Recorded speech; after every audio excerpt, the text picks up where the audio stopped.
Bevilacqua Perícia Judicial. Receba uma informação. A saga da prestação da casa própria.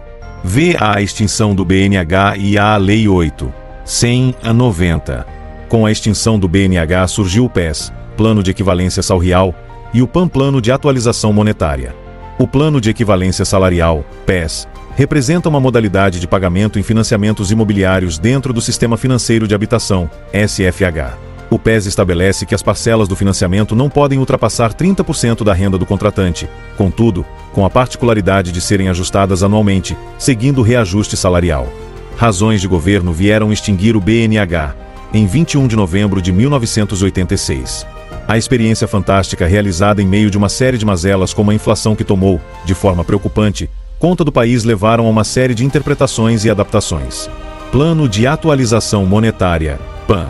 O PAN é uma das formas de pagamento de financiamento imobiliários no âmbito do SFH, que não tem limite de comprometimento de renda e a prestação sobe todo mês de acordo com a variação da TR. O Plano de Atualização Misto PAN foi um plano pelo qual o reajuste se dava pela equivalência salarial, mas com um recálculo periódico de acordo com o Índice de Preços ao Consumidor IPC, e o Plano de Repactuação Trimestral, no qual a cada 3 meses se dava um novo cálculo do encargo, tudo numa tentativa de aproximar a operação da sua equação financeira, com o casamento entre as operações ativas e passivas. Entendeu-se, entretanto, que o encargo mensal deveria, portanto, reger-se pela equivalência salarial, entendida como uma proporcionalidade entre o seu reajustamento e a evolução salarial do adquirente, ainda que o saldo devedor deva ser corrigido pela inflação, a fim de que fique preservada a comutatividade do contrato. No seu final, o resíduo da dívida será coberto pelo Fundo de Compensação de Variações Salariais FCVS, acaso o contrato a ele esteja vinculado.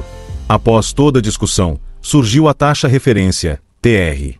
Julgando a ação direta de inconstitucionalidade 493-DF, relator o ministro Moreira Alves, o STF firmou o entendimento de que a TR, pela sua natureza jurídica, não é em si mesma índice de correção monetária, pois, refletindo as variações do custo primário da captação dos depósitos a prazo fixo, não constitui índice que reflita a variação do poder aquisitivo da moeda, RTJ 143724 a 815.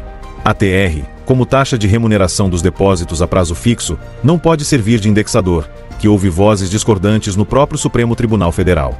Quem se der ao trabalho de ler o inteiro teor da ADIN 493-DF, vai verificar que alguns ministros, mesmo vencidos, muitas vezes o voto vencido de hoje é o vencedor de amanhã, entenderam que a TR não passou de mais um critério indicador dos efeitos da inflação sobre a moeda, não havendo, portanto, incompatibilidade entre a sua natureza jurídica e a sua idoneidade econômica para medir a inflação. Confira. Votos dos ministros Ilmar Galvão e Marco Aurélio.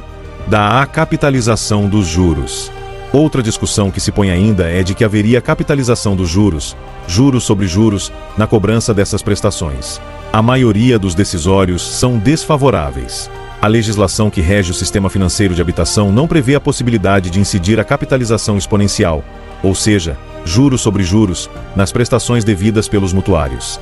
O sistema francês de amortização, chamado de tabela Price, é um dos sistemas mais usados em contratos de financiamento da habitação e também um dos mais polêmicos.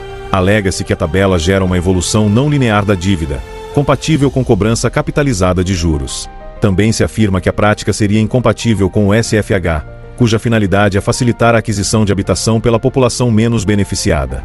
O ministro Salomão, do STJ, destacou que é possível a existência de juros capitalizados somente nos casos expressamente autorizados por norma específica, como nos mútuos rural, comercial ou industrial. Já os contratos firmados pelo SFH têm leis próprias, a Lei Regente, que, somente em julho deste ano, passou a prever o cômputo capitalizado de juros com periodicidade mensal, alteração dada pela Lei 11.977/2009.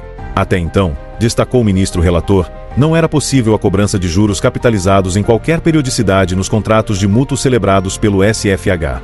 O sistema francês de amortização, chamado de tabela Price, é um dos sistemas mais usados em contratos de financiamento da habitação e também um dos mais polêmicos. Alega-se que a tabela gera uma evolução não linear da dívida, compatível com cobrança capitalizada de juros. Também se afirma que a prática seria incompatível com o SFH, cuja finalidade é facilitar a aquisição de habitação pela população menos beneficiada. Entidades ligadas aos consumidores alegam que a utilização da tabela Price implicaria capitalização de juros. Já as instituições do ramo financeiro negam a ocorrência pelo método. O ministro Salomão concluiu que, para chegar a uma conclusão, não há como analisar uma fórmula matemática única, É preciso analisar cada caso, o que envolve apuração de quantia e perícia. Nessa hipótese, não pode o STJ reexaminar provas, fatos ou interpretar cláusula contratual. Continuação. A Bevilacqua Perícia Judicial poderá ajudar-lhe. Não perca tempo tentando compreender os cálculos judiciais. Contrate peritos experts e tenha a certeza do sucesso. A saga da prestação da casa própria. Atuamos em processos que necessitam de correção, revisão, avaliação contábil em processos de financiamentos imobiliários. Inscreva-se em nosso canal no YouTube, @Bevilacqua Perícia Judicial, e receba em seu celular nossos destaques jurídicos. Ou, se preferir, ligue-nos pelo WhatsApp, número 19 974 04 6064, e fale diretamente com um especialista. Antes de tudo, efetuamos uma análise da viabilidade econômica em relação à propositura da ação judicial, sem custo prévio. A limitação dos juros dos contratos do SFH, em comparação aos financiamentos com cláusulas exclusivamente hipotecárias. Os financiamentos vinculados ao SFH são com dinheiro oriundo do Fundo de Garantia e Poupança. Sua taxa de juros é limitada a 12% ao ano, ou a sua equivalência de 0,94% ao mês. Quando comprovado que o recurso de 80% do financiamento é originário do Fundo de Garantia ou da Poupança, ainda as parcelas poderão ser corrigidas anualmente pela taxa da TR ou do Índice de Reajuste das Poupanças.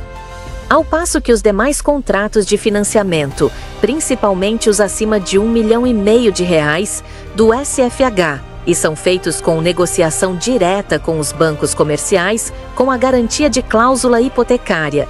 O próprio imóvel garante o financiamento e as taxas de juros são negociadas com os bancos e devem ser a média de mercado, senão serão tidas como juros abusivos.